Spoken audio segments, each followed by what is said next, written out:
Hello, my crafty friend, and thank you so much for joining me in today's flip through video of this little treasure book that was inspired by the goddess Lakshmi. So I'm calling this one Lakshmi's Treasures because, as you can see, she is surrounded by a collage of natural crystals and gemstones. So closest to her, I've glued some little clear quartz crystals, followed by citrine, then some beautiful spessartite, followed by a little bit of red spinel. They're hard to see because they come right up to the edge of the deeper red garnet. So these gems are all really powerful as far as manifestation is concerned, and manifestation is synonymous with Lakshmi, at least for me. So Lakshmi, as per Vedic tradition, is the goddess of abundance, and she's always depicted with one hand up giving a blessing and another hand pointed downwards, from which a stream of coins flow. And it's said that when you connect with her energy, you come into that flow of prosperity. So she'll just shower cosmic coins towards you indefinitely. And the crystal equivalent of that energy is the gem of citrine, which empowers the solar plexus chakra, our inner center of manifestation. And that's why I made sure to include some citrine in the design. And then the other gemstones that I've used connect with the lower chakras, which we, and by we I mean spiritually inclined, kind of new agey, mystical inspired people, we tend to gravitate towards the higher chakras, the third eye, which is the center of mystic visions, or the crown, which is our connecting point to cosmic wisdom. But while we're here physically embodied on planet Earth, we have bills to pay, we have stuff to do, we have responsibilities that need to be fulfilled. And if we spend all of our time in the higher chakras, it gets a little hard, pardon my language in advance, but it gets a little hard to get shit done. Like if we're always in a dream realm, spiritual, mystical space, it'll be easy to feel like, wait a minute, I don't have all the things that I want. And why don't we have all the things that we want? Because we've been neglecting the steps necessary to get them in our airy-fairy world of mystic dreaming. So pure spirituality to me is a balance of activating all 7 of the chakras. And I'm sorry to go off on such a huge chakra tangent right at the beginning of the video. Like, this is why my flip throughs are so long. Pause this and get yourself a cup of coffee or something if you haven't already. But yeah, I like to overstuff my journals, and I like to over explain the things that I use in them. So sorry for that. On the note of overstuffing the journals, you might notice that this one is not as overstuffed as my usual work. And that's because I felt like there are people out there who might want to use a junk journal but be able to carry it with them without the risk of fabric tabs getting pulled off or damage getting caused to all the stuff that sticks out. They might want a more portable little booklet, and that's what this is. She's kind of like Lakshmi manifestation energy, empowering you on the go. So the rest of the cover design, really guys, I'm sorry, I'll try to keep my over explanations down. So the fabric on the cover is a faux silk sari fabric, and I went over that with some gold fabric paint, and I painted an Om symbol on the very top, the primordial sound, and just did some abstract henna inspired doodles around the edges. And then this beautiful piece of fabric is a recycled vintage hand beaded sari piece. So as far as Lakshmi's treasures go, embroidered sari fabric is definitely among them. And I personally just love beadwork. There's something so tactile and so satisfying about looking at little beads that have been hand sewed in such a beautiful way. And I'm trying to get the camera to zoom in as close as it possibly can. And by that, I mean I'm holding the book as close to the lens as I can to pick up the color play in the tiny little marquise cut beads, because although they are glass, they really have the look of lapis lazuli. Sorry, not lapis lazuli, labradorite. They really have the sheen of labradorite. So anyhow, that's the front cover. The closure is just a simple red ribbon. And when you open her up, this is the front page. So the inside cover is lined with beautiful handmade cotton paper from India with a paisley pattern. It's beautiful, it's shiny, and I made that into, I made a pocket out of some more sari trim here. And in the pocket, I put a journaling card that's a print of a pair of what are called temple earrings. And in India, temple jewelry is a really cool traditional style of jewelry inspired by the gold ornaments that were made to decorate deities in the temples. So literally, temple jewelry, it's jewelry made for a goddess. And these temple jewelry earrings feature Lakshmi, very similar to the temple jewelry Lakshmi that I glued to the front cover. You can see the same kind of design principle. And they have lots of cool Indian motifs in them, like the peacock birds, the bell that's called a jhumki, all the little fringy gold balls on the bottom. They're just so cool. So this would be a great place to write and to use as journaling space. And then I made another journaling card with 3 variations of a Lakshmi mantra. So 3 different mantras people chant to invoke the energy of Mahalakshmi. So they're very cool. You can actually chant these if you want to consecrate your journal to her.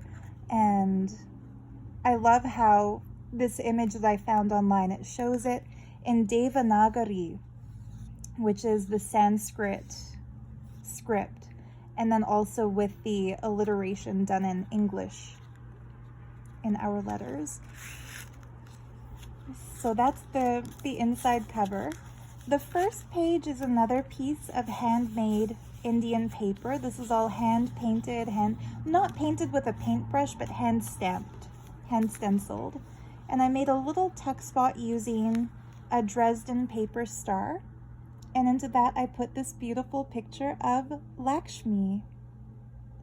So there she is, emerging from a lotus, looking beautiful. You can journal on the back. So even though the pages are quite ornamental, I tried to include a lot of journal cards, and that's where you can do the writing. I think this is my favorite thing in the whole book. The back of this page, I put another Dresden gold paper, and I put a piece of sari flower on top of it just to make it look extra opulent. And this is actually a tuck spot, so you could put some paper in there.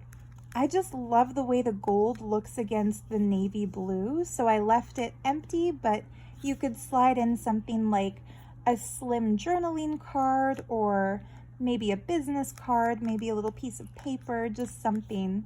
Or make a teeny tiny note and hide it behind the flower, and it'll be a secret spot in your journal that only you know about.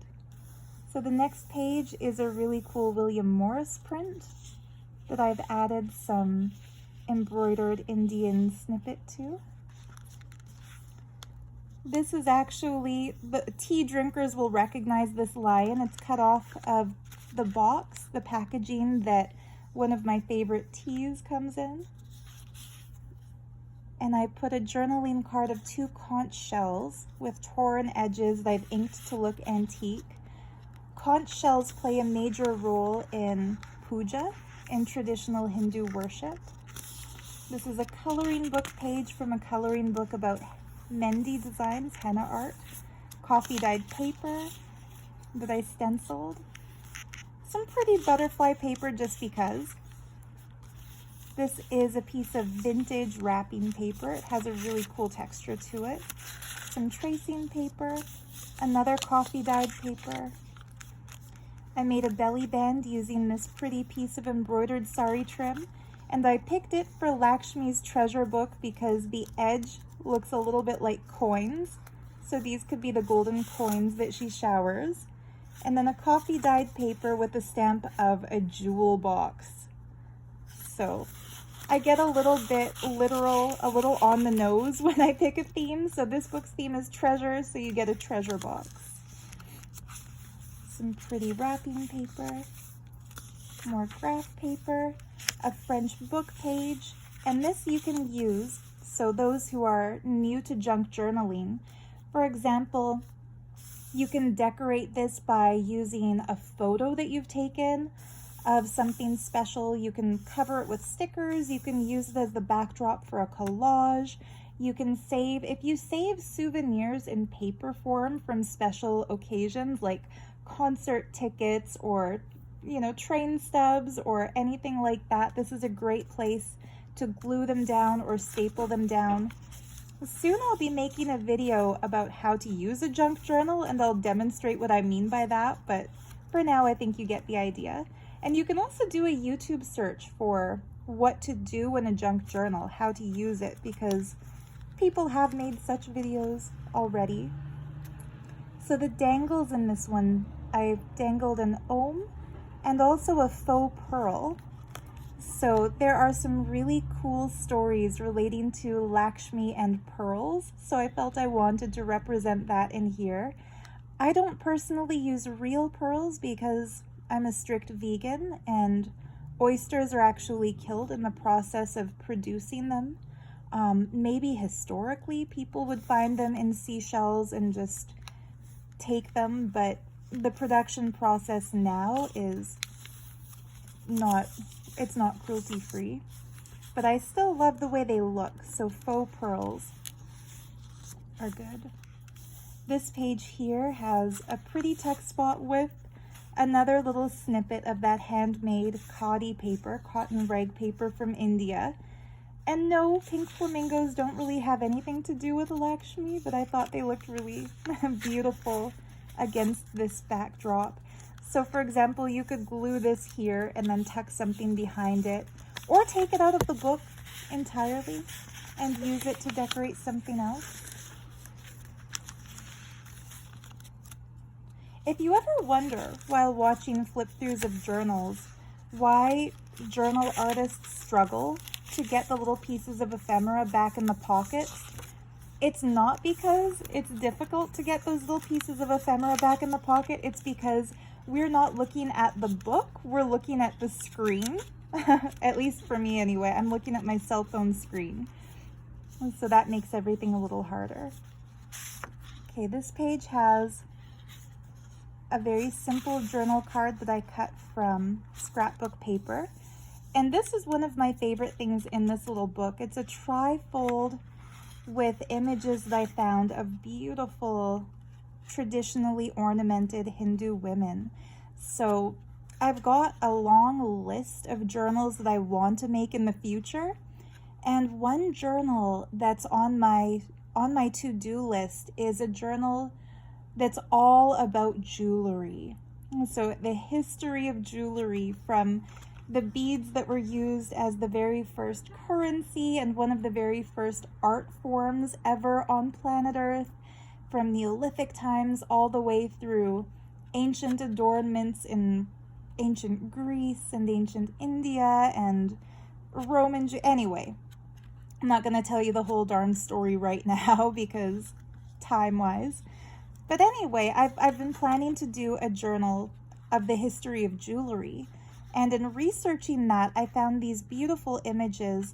Sadly, I couldn't find artist credits for any of them. They came up on Pinterest. They must be from a coloring book or something, but they show these women in traditional jewels.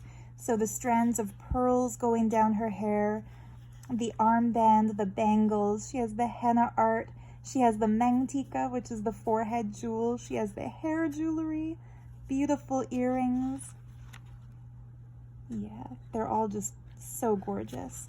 And the reason I put her as the center image is that this is a book about Lakshmi, and the dance that she's doing, it's a Gujarati dance that I forget what it's called, but they use these sticks and it's very pretty and everyone holds a pair of these sticks, and I was lucky enough to do that dance a few times with people in India.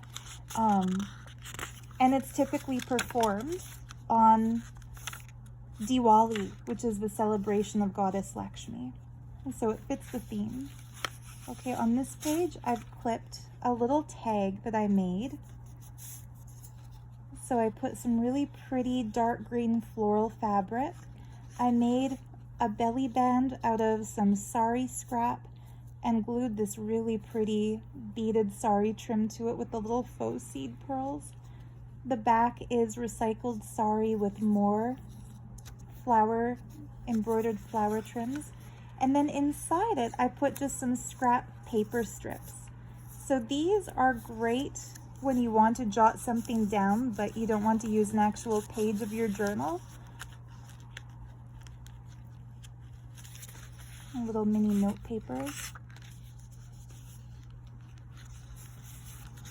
That flips over, and I've put another beautiful image of Lakshmi. This one is a tuck spot. I left it empty so you can fill that pocket with whatever you choose. And then this is the back. So another pocket. This is another image I found while researching elements to use in my jewelry themed book. It's really cool. This is a miniature painting from India. It's about 100 years old. And I love how they took a mangtika. So this is actually one of those forehead jewels that this would clip into your hair or hook into your hair, and then this would dangle through your hair part.